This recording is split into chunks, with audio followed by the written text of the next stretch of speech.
Part number 13 novel نروان کی تلاش پیشکش میڈیا کارواں۔ اگر آپ نے ہمارے یوٹیوب چینل کو اب تک سبسکرائب نہیں کیا تو براہ مہربانی اس کو سبسکرائب کریں۔ ہماری ویڈیوز پسند آئیں تو انہیں لائک، شیئر اور کمنٹ ضرور کریں۔ قسمت اچھی ہے استاد، اگر یہ بوڑھی مہربان نہ ہوتی تو ہمارے جسموں پر برف جم جاتی اور برف میں جمے ہوئے ہم بہت خوبصورت معلوم ہوتے۔ میں نے کہا یقیناً ایسا ہی ہوتا، مگر استاد، سرداری کسی قدر تشویش سے بولا، کیوں؟ کار کی چابی کہاں ہے؟ اگنیشن میں۔ بہت خوب، اور میں دروازہ بھی کھلا چھوڑ آیا ہوں۔ اس سے کیا فرق پڑتا ہے؟ کیوں؟ کس کی شامت آئی ہے جو اس سخت سردی میں چوری کے لیے نکلے گا؟ یہ بھی ٹھیک ہے، خدا اس بوڑھی کو سلامت رکھے۔ میری تو اس تصور سے روح فنا ہو رہی ہے۔ برگ کے بازار سے موسم کے لحاظ سے خریداری کریں گے۔ ارے اس چھوٹے سے قصبے میں کیا ملے گا؟ میرا خیال اس سے مختلف ہے۔ کیوں؟ کوہ پیمائی کے لیے آنے والے سیاحوں کی یہ پہلی منزل ہے۔ میرے خیال میں یہ ہماری توقع سے زیادہ جدید نکلے گا۔ خدا کرے، ورنہ پھر یہاں سے فوراً بھاگنا پڑے گا۔ بہت دن کام میں گزارے ہیں سردارے، اگر برگ پسند آیا تو کچھ دن یہاں آزادی سے قیام کریں گے اور صرف سیر کریں گے۔ آوارہ گردوں کے کیمپ نظر نہیں آئے یہاں۔ ابھی دیکھا ہی کیا ہے، ویسے اگر ہوں گے بھی تو کہیں دب کے پڑے ہوں گے۔ میں ان خیموں میں رہنے والوں کے بارے میں سوچ رہا ہوں۔ بوڑھی کا خیال درست ہے، نہ جانے کیوں وہ اب تک نہیں مرے۔ ہاں، قاعدے سے انہیں مر جانا چاہیے تھا، سردارے نے کہا اور کمبل میں منہ گھسیڑ لیا۔ اس کی گرم گرم سانسیں میری گردن سے ٹکرا رہی تھی۔ دفتراً اس نے کمبل سے منہ نکالا۔ استاد، وہ عجیب سے لہجے میں بولا۔ کیوں، خیریت؟ میں نے اسے دیکھا۔ کیا تمہاری ناک کام نہیں کر رہی؟ کیا مطلب؟ میں اسے گھورتے ہوئے بولا۔ خدا کی قسم، کافی کی مہک آ رہی ہے۔ دماغ کی خرابی ہے، میں بڑبڑایا، لیکن اسی وقت دروازے پر دستک ہوئی۔ سو گئے بچوں؟ نہیں مہربان، فرمائیے، میں نے شائستگی سے کہا۔ بوڑھی عورت دروازہ کھول کر اندر آ گئی۔ اس کے ہاتھوں میں ٹرے تھی جس میں 3 کپ رکھے ہوئے تھے۔ پیالے سے کافی کی بھاپ اٹھ رہی تھی۔ سردارے جلدی سے کمبل پھینک کر اٹھ گیا۔ افسوس، برانڈی نہیں ہے میرے پاس، ورنہ تمہیں ایک بیگ دیتی۔ لو کافی پی لو، آپ نے اتنی رات گئی تکلیف کی ہے۔ میرے ہاں درجنوں گاہک آتے ہیں، خیمے لیتے ہیں، قیام کرتے ہیں۔ مہمان کوئی نہیں آتا، آج رات تم میرے مہمان ہو۔ آپ بےحد مہربان ہیں، ہم نے کافی کی پیالیاں لیتے ہوئے کہا۔ ایک درخواست کروں گی، بوڑھی نے ہمارے سامنے ایک چمڑا چڑھے سٹول پر بیٹھتے ہوئے کہا۔ حکم دیں ماں، براہ کرم اس عمارت میں چرس یا افیون مت پینا، مجھے سخت گھن آتی ہے۔ ہمارا وعدہ ہے، میں نے کہا۔ شکریہ۔ عورت خود بھی کافی پینے لگی۔ کیا ہم آپ سے تعارف حاصل کر سکتے ہیں ممی؟ میرا نام دلیوارا ہے۔ میرے شوہر مسٹر فورک اندر موجود ہیں۔ اس کے علاوہ وہ لڑکیاں جو لیسا اور لیزا اس عمارت میں رہتی ہیں۔ دونوں ایک دوسرے کی ضد ہیں۔ لیزا انتہائی سنجیدہ ہے اور جو لیسا اتنی ہی شوخ۔ بیٹا کوئی نہیں ہے آپ کا؟ نہیں، بوڑھی نے ایک ٹھنڈی سانس بھری، اور ہم خاموشی سے کافی پیتے رہے۔ بڑی لذیذ کافی تھی اور اس وقت اس نے جو لطف دیا تھا اس کا کوئی جواب نہیں تھا۔ تھوڑی دیر کے بعد کافی ختم ہو گئی اور ہم نے کپ رکھ دیے۔ اب آرام کرو، بوڑھی پیالے اٹھاتے ہوئے بولی اور باہر نکل گئی۔ خدا اس بوڑھی عورت کو 1000 سال کی عمر دے، سردارے پھر کمر میں گھستے ہوئے بولا۔ پھر اس نے کمر سے اندر سے پوچھا، استاد، سوئس کرنسی موجود ہے؟ ہاں، کیوں؟ میرا مطلب ہے کتنی تعداد میں؟ ضرورت ہے سردارے؟ ہاں، کتنی؟ میں 1000 کمبل خریدنا چاہتا ہوں، اس سے کم کے بغیر یہاں گزارا مشکل ہے، سردارے نے کہا اور مجھے ہنسی آ گئی۔ ہم دونوں الٹی سیدھی باتیں کرتے رہے اور پھر سو گئے۔ صبح دیر تک سوتے رہے، پھر سردارے کی آواز پڑی، میری آنکھ کھلی۔ اٹھو گے نہیں نواز؟ کیوں نہیں اٹھیں گے، اٹھنا ہی پڑے گا بھائی، میں نے کہا اور کمبل سے منہ نکال لیا۔ کمرہ بند تھا اس لیے باہر کا موسم پتہ نہیں چل رہا تھا، ویسے اب کمرے میں بھی سردی گھس آئی تھی۔ پھر کسی نے دروازہ کھول کر اندر جھانکا اور ہمیں جاگتا دیکھ کر اندر آ گئے۔ وہی بوڑھی عورت تھی۔ صبح بخیر بچوں، اس نے مادرانہ محبت سے کہا۔ صبح بخیر مسز فورک، ہم دونوں نے جواب دیا۔ غسل کرو گے؟ مسز فورک نے مسکراتے ہوئے کہا اور سردارے نے چیخ کر کمر میں منہ چھپا لیا۔ ہم سے ناراض ہے مسز فورک؟ میں نے کہا اور مسز فورک ہنس پڑی۔ اس عمر میں اس کی ہنسی بہت دلکش تھی۔ سفید گالوں میں ننھے ننھے گڑے بے حد پیارے لگتے تھے۔ منہ ہاتھ تو دھو ہی لو، پانی گرم ہے، اس نے کہا۔ ہاں، یہ قابل غور ہے، میں نے کہا اور پھر سردارے کے ہاتھ مارتے ہوئے بولا اٹھ بھائی منہ ہاتھ دھو لے تاکہ ناشتہ مل جائے۔ ناشتہ بغیر منہ دھوئے بھی کیا جا سکتا ہے استاد، کیا دقت ہوگی؟ سردار نے کہا اٹھ جا، بدعقلی مت کر۔ میں نے کہا اور خود بستر سے نکل آیا۔ میرے ساتھ آؤ، مسز فورک نے کہا اور میں اس کے ساتھ باہر نکل آیا۔ برآمدے میں ایک خوبصورت لڑکی اونی اسکرٹ پہنے، کمر سے ایپرن باندھے، لمبے ہتھے والے برش سے فرش صاف کر رہی تھی۔ مجھے دیکھ کر اس نے کہا گوٹن مارگن ہرن۔ گڈ مارننگ مس۔ میں نے باہر کے موسم سے چٹرتے ہوئے کہا۔ سرد ہوائیں اب بھی چل رہی تھی، لڑکی کافی دلکش تھی، لیکن اس وقت اسے دیکھنے کی فرصت کسے تھی؟ میری لڑکی لیزارا، عورت نے کہا اور میں نے بادل ناخواستہ گردن خم کر دی۔ لڑکی خاموشی سے پھر فرش صاف کرنے میں مشغول ہو گئی۔ بوڑھی مجھے ایک باتھ روم میں لائی، بلکہ زبردستی لائی، جہاں ایک برتن میں گرم پانی موجود تھا۔ لاچار میں نے منہ ہاتھ دھویا، گرم پانی چہرے اور ہاتھوں پر بھلا معلوم ہوا، لیکن پھر ٹھنڈے پڑتے ہی ہوا لگی اور چہرہ سن ہونے لگا۔ میں جلدی سے باتھ روم سے نکل آیا تھا، اس کے بعد سرداری کی شامت آئی اور وہ منہ سے پھو پھو کرتا ہوا میرے پاس پہنچ گیا۔ تب مسز فورک ہم دونوں کو لے کر ایک اور کمرے میں پہنچ گئی۔ یہاں ہماری ملاقات سرخ ناک، سفید چہرے اور چھوٹے قد والے مسز فورک سے ہوئی، جن کی آنکھیں شیشے کی گولیوں کی مانند تھیں اور ناک کے نیچے ہٹلر کٹ مونچھیں تھیں۔ اس نے فرانسیسی ملاحوں والی گرم ٹوپی پہنی ہوئی تھی اور ٹخنوں تک کے کوٹ میں لپٹا ہوا تھا۔ تم ہی ہو رات کے مہمان؟ اس نے مسکراتے ہوئے کہا۔ ہاں مسز فورک، میں نے جواب دیا۔ مجھے معاف کرنا، رات کو میں تمہیں خوش آمد نہ کہہ سکا۔ بیٹھو بیٹھو، اس نے کرسیوں کی طرف اشارہ کیا۔ میرا نام سیسلو ہے اور یہ پنٹو ہے، میں نے کہا۔ بڑی خوشی ہوئی، لیکن میں تم سے مسافر نہیں کروں گا، تم باتھ روم سے آ رہے ہو، یقیناً تمہارے ہاتھ ٹھنڈے ہوں گے، میں نے بڑی مشکل سے ہاتھ گرم کیے ہیں۔ کوئی بات نہیں، میں نے جواب دیا، اور ہم دونوں کرسیوں پر بیٹھ گئے۔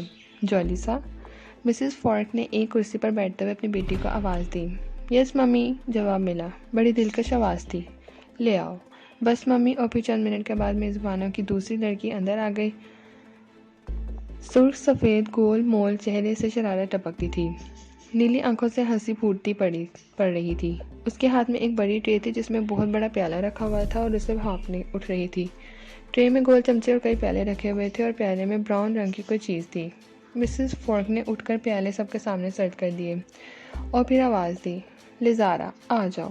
آئی ممی، دوسری آواز سنائی دی اور سردار نے عجیب سی نگاہوں سے میری طرف دیکھا، اور پھر لیزا بھی ہاتھ صاف کرتی ہوئی آ گئی۔ جولیسا پہلے ہی ایک کرسی پر براجمان ہو گئی تھی، تب بوڑھی عورت نے پیالے براؤن سیال سب کے پیالوں میں ڈالنا شروع کر دیا۔ سردار کچھ بے چین ہو رہا تھا۔ میں نے اس کی بے چینی بھانپ کر بوڑھی سے پوچھا، یہ کیا ہے ممی؟ خرگوش کا شوربہ، پیو، یہ تمہاری سردی دور کر دے گا، ایک خاص انداز سے بنایا جاتا ہے، حلال ہے، سردار نے آہستہ سے اردو میں کہا اور پھر چمچے سے شوربہ پینے لگا۔ گرمی دور کرنے کی بات الگ تھی، شوربہ بے حد لذیذ تھا، آداب کے خلاف تھا، ورنہ میں اور طلب کرتا۔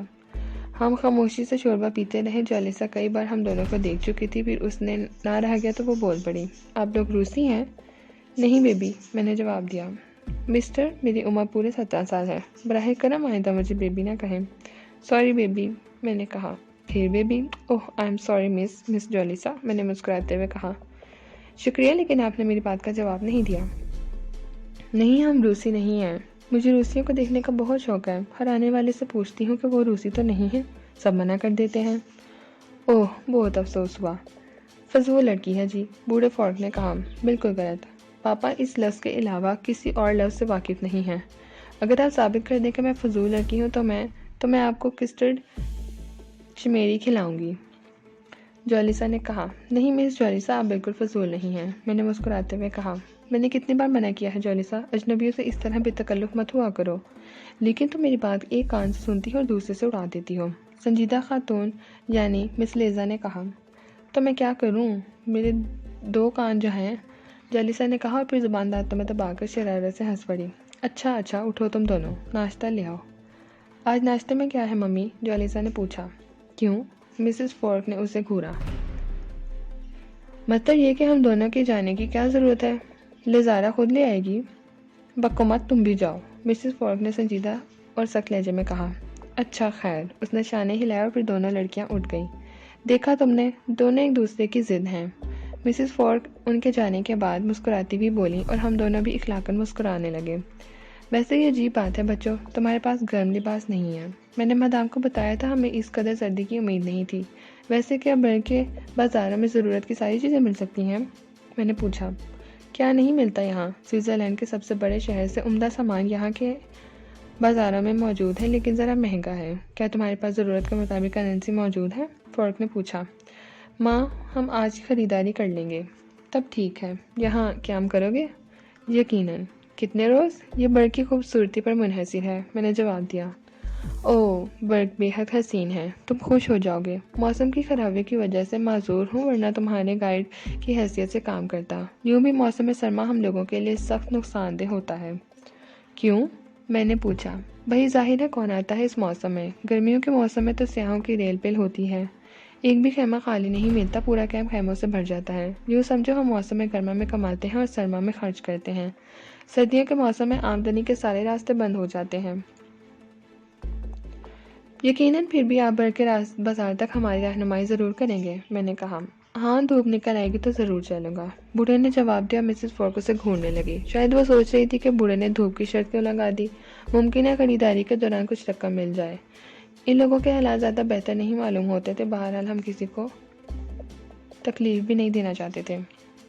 خیمے کی ضرورت تو تمہیں یقیناً ہوگی، بوڑھے نے کہا۔ یقیناً ممی۔ اگر ہوٹل بازی پسند نہ ہو تو لڑکیاں تم دونوں کا کھانا بھی تیار کر دیں گی۔ اور کیا حرج ہے اولیوارا؟ اگر یہ دونوں شریف بچے ہمارے ہی مکان کے کمرے میں رہیں تم ان سے مناسب کرایہ وصول کر سکتی ہو۔ بوڑھے فورک نے ایک اور قدم آگے بڑھایا اور عورت سوچ میں پڑ گئی۔ پھر اس نے گردن ہلاتے ہوئے کہا، مجھے کوئی اعتراض نہیں ہے اگر بچے پسند کریں۔ اگر ایسا ہو جائے ممی تو پھر ہم برگ میں چند روز قیام ضرور کریں گے۔ باوجود سردی میں تو نہیں کہا جا سکتا برگ میں قیام بھی کیا جا سکتا ہے یا نہیں۔ ٹھیک ہے میرے بچوں، لیکن وہی بات میرے لیے باعث تشویش ہے۔ کیا ممی؟ اس چھت کے نیچے میں منشیات کی بو نہیں برداشت کر سکتی۔ اگر یہاں کبھی آپ کو بدبو مل جائے تو میرے دوست کو بغیر لباس کے باہر نکال دیں۔ میرے خیال میں برگ میں اس سے بڑی سزا کوئی نہ ہوگی۔ گولی مار دینے کے بنسبت یہاں یہ کام زیادہ اذیتناک ہوگا، میں نے کہا۔ لیکن بات سمجھ میں نہیں آئی، مسز فورک نے کہا۔ صرف دوست کو کیوں؟ اوہ ممی، پنٹو میرا بڑا پیارا دوست ہے۔ اگر آپ ہم دونوں کو سزا دینا چاہتی ہیں تو پنٹو کو باہر سردی میں نکال دیں، یہ ٹیٹر کا مر جائے گا، پھر اس کے غم میں رو رو کر میں جان دے دوں گا، میں نے کہا۔ اور مسٹر اور مسز فورک ہنس پڑے۔ دیر تک ہنستے رہے اور اسی وقت جولیسا اور لیزارا اندر آ گئیں۔ انہوں نے ناشتے کی ٹرالی سنبھالی ہوئی تھی۔ ابلے ہوئے مٹر، تلے ہوئے آلو، مکھن، گھر میں بنائی ہوئی ڈبل روٹی، پنیر کے ٹکڑے، یہ تھا ناشتہ۔ بہرحال بہت خوب تھا۔ دونوں لڑکیاں اس انداز میں پلیٹیں سجانے لگیں جیسے ساری دنیا کی نعمتیں اکٹھی ہو گئی ہوں۔ پھر وہ اپنی اپنی پلیٹیں لے کر بیٹھ گئی۔ ہم لوگ صبح کو ڈٹ کر ناشتہ کرنے والوں میں سے ہیں، یہ ساری چیزیں تو سردار ہی اڑا جاتا، لیکن ہم نے تکلف سے کام لیا اور نزاکت سے ان میں سے کچھ چیزیں کھائیں، پھر چائے پی اور ناشتہ ختم ہو گیا۔ تم نے اس درمیان کوئی فیصلہ کر لیا ہوگا دوستو؟ مسٹر فورک بدستور کاروباری گفتگو میں مصروف تھے۔ کس سلسلے میں فادر؟ میں نے پوچھا۔ اوہ، وہی تجاویز جو ہم لوگوں نے پیش کی تھی۔ فیصلہ تو آپ کر چکے ہیں فادر، ہم نے وعدہ کیا تھا کہ اس چھت کے نیچے چرس نوشی نہیں ہوگی، میں نے مسکراتے ہوئے کہا۔ گویا معاملات طے؟ یقیناً، لیکن کچھ باتیں تشنا رہ گئیں۔ مسٹر فورک بیوی کی طرح دیکھتے ہوئے بولے۔ سوچ رہے تھے کہ کوئی بات مسز فورک کی مرضی کے خلاف تو نہیں ہو رہی ہے، لیکن مسز فورک پر پرسکون تھے۔ وہ کیا محترم؟ میں نے پوچھا۔ یہی کہ تمہارا کھانا بھی کیا یہی تیار ہوگا؟ سب کچھ یہی ہوگا مسٹر فورک، میں نے جواب دیا۔ پھر لباس میں ہاتھ ڈال کر میں نے سوئس کرنسی کی ایک بڑی گڈی نکال لی۔ جولیسا کے ہاتھ سے چمچہ گر پڑا۔ مسٹر فورک نے چائے کی پیالی جلدی سے نیچے رکھ دی اور پھٹی پھٹی نگاہوں سے گڈی کو دیکھنے لگا۔ مدام اولیورا نے اس کی طرح دوسری طرف آنکھیں کر لیں جیسے خود کو لاپرواہ ظاہر کرنا چاہتی ہوں۔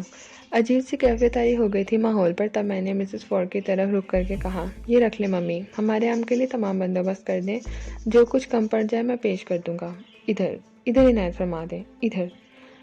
مسز فورک بھرائی ہوئی آواز میں بولے اور مسز فورک ایک دم سنبھل گئی۔ انہوں نے مسٹر فورک کا بڑا ہوا ہاتھ جھٹک لیا اور گڈی خود لے لی۔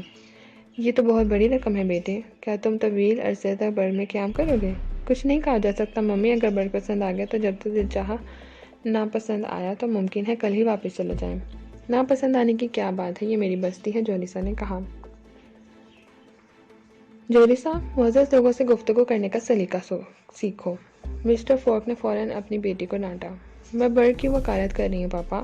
ٹھیک ہے لیکن اوہ کوئی بات نہیں ہے مسٹر فورک، بیبی ٹھیک کہتی ہیں، میں نے ہنستے ہوئے کہا اور جولیسا پھر مجھے گھورنے لگی۔ وہ دانت پیس رہی تھی، پھر اس نے مخصوص انداز میں کہا، میری عمر پورے 17 سال ہے مسٹر، میں پہلے بھی بتا چکی ہوں، براہ کرم مجھے بار بار بیبی نہ کہیں۔ اچھا برتن سمیٹو تم لوگ، مسز فورک نے کہا اور لیزارا جلدی سے اٹھ گئی۔ جولیسا بھی دانت پیستی ہوئی کھڑی ہو گئی تھی، پھر وہ دونوں خالی برتن ٹرالی پر رکھنے لگیں اور پھر ٹرالی دھکیلتی ہوئی باہر نکل گئیں۔ پارٹ نمبر 13 اختتام پذیر ہوتا ہے۔ ناول نروان کی تلاش کا بقیہ حصہ پارٹ 14 پہ سماعت فرمائیے۔